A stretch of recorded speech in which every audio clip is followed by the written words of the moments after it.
But he says, look at the snake on a pole. पर वो कहता है उस खंबे पर जो सांप लटका है पीतल का उसको देखो। I know you're in pain. मैं जानता हूँ कि तुम्हें दर्द हो रहा है। I know there is poison in your blood. मैं जानता हूँ कि तुम्हारे शरीर में जहर है। I know probably your body is swelling.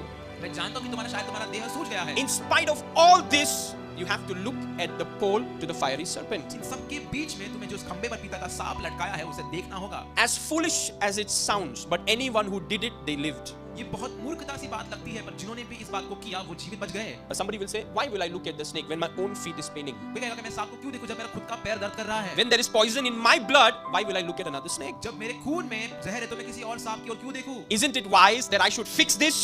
क्या ये बुद्धिमानी की बात नहीं कि मैं अपने पैर को पहले ठीक करूं? Well, who is more smarter, you or God, me or God? कौन ज्यादा होशियार है, आप, मैं या परमेश्वर? It's God. ये परमेश्वर है। God says your feet is bitten, परमेश्वर कहता है कि तुम्हारे पैर पर सांप ने काटा you है। are in pain, आप दर्द में हो। there's poison in your blood, आपके खून में जहर है। and probably in 5 minutes you're going to die. और शायद से 5 मिनट में आप मरने वाले हो। And this is my solution. और ये मेरा समाधान है। My solution is, look at this snake, fiery serpent on a pole, look and you'll be healed. और तुम्हारा मेरा समाधान ये है कि तुम इस पीतल के सांप की ओर देखो और उसे देखकर तुम चंगे हो जाओगे। So many people are dying. बहुत लोग मर रहे हैं। But those that took God and his servant seriously, they looked at the serpent and they were healed. पर जिन्होंने परमेश्वर और उसके दास को गंभीर रूप से लिया उन्होंने उन बात को देखा और वो चंगे हो गए। It's all about Jesus. ये सब कुछ यीशु के बारे में है। You see, brass refers to judgment. देखिए पीतल जो है वो न्याय को दर्शाता है। And that brass serpent or bronze serpent refers to Jesus on the cross taking our judgment on himself. और जो पीतल का सांप जो खंबे पर लटकाया गया है वो यीशु मसीह को दर्शाता है जब वो हमारे क्रूस पर गया और उसने हमारा न्याय अपने ऊपर ले लिया। If you want the problem to continue, look at the problem. अगर आप चाहते हैं कि आपकी समस्या जारी रहे तो अपनी समस्या को देखते रहिए। Keep discussing the problem. उस समस्या के बारे में बात करते रहिए। Tell 15 people about your problem, उस समस्या के बारे में 15 लोग को और बताइए। and it will guarantee you will never come out of the problem. और ये गारंटी की बात है कि आप उस समस्या से कभी बाहर नहीं But आएंगे। if you really want to come out of the problem, अगर आप चाहते हैं कि आप उस समस्या से बाहर आए make sure you're looking at the right thing. आप इस बात को सुनिश्चित करिए कि आप सही चीजों को देख रहे हैं।